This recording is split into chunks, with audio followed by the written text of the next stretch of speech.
I am at Xunantunich Park in Stucco Frieze.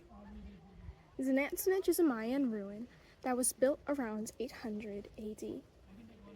It was later discovered in 1890. I got most of my information from online, but also from signs around the site.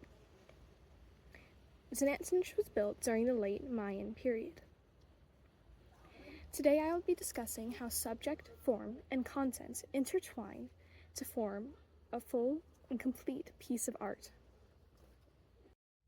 Right now, I'm about halfway up El Castillo, Xunantunich's largest pyramid. Directly above me is the Western Frieze, the subject I'm going to be studying for this video. Right above my head, what resembles a mask is actually the sun god, Xunantunich. He is recognizable because of the crosses in his eyes. Xunantunich was important in the Mayan deity culture. He is mostly just depicted in stucco art. He is dedicated the 4th year of the Mayan calendar. Right above him, there's what appears to be a pair of legs. This used to belong to a full statue of an emperor. Most of this frieze has dilapidated over the years. The emperor is depicted above the sun god, which is important in Mayan culture because emperors were just as important as the gods, or even more so. To the left of Xunantunich, we can see what looks like a Mayan deity. This deity still remains unknown. Even further down, there's what appears to resemble a jaguar, which is extremely important in Mayan culture. Jaguars were the Mayans' sacred animal. There's also what appears to be a strange, wavy shape. That shape is supposed to be a ceiba tree. Ceiba trees are very significant to the Mayan. The ceiba tree is incredibly important in the Mayan culture. It symbolized life. Its roots went down to the underworld. Its trunk was where the Mayans themselves lived. And its branches went way up into the heavens.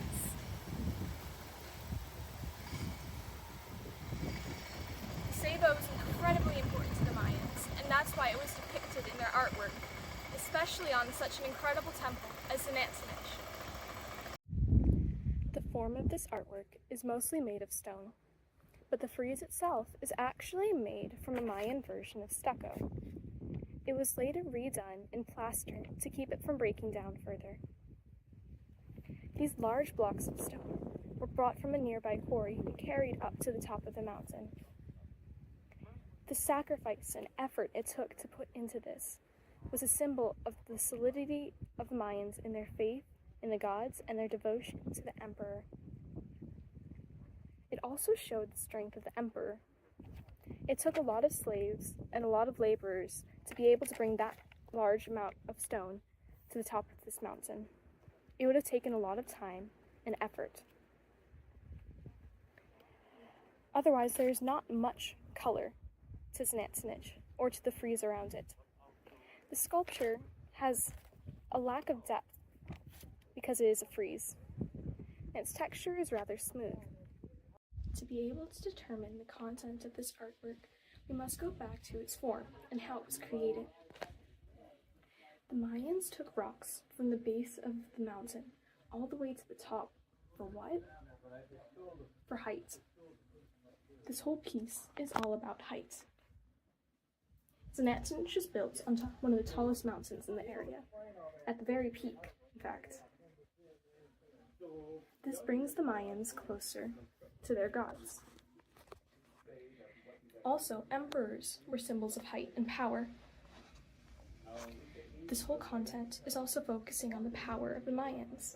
To be able to build such a structure, it would take so much manual labor, and it would take a lot of time and a lot of architecture work to be able to get to stand this long. The Eastern Frieze is a symbol of that, because it contains one of their most important deities, the sun god, If anything is high in the sky, it's the sun. It also contains a picture of the emperor. Emperors were symbols of height to the Mayans. The subject, form, and content of this work intertwine to get a feeling of ascendance. The height in the content, the deities and kings in the subject, and the physical height of the form give you this feeling of walking up all of these steps to get to the top to see the Eastern Frieze. The subject, form, and content intertwine to form beautiful artwork that is a symbol of Mayan culture and strength.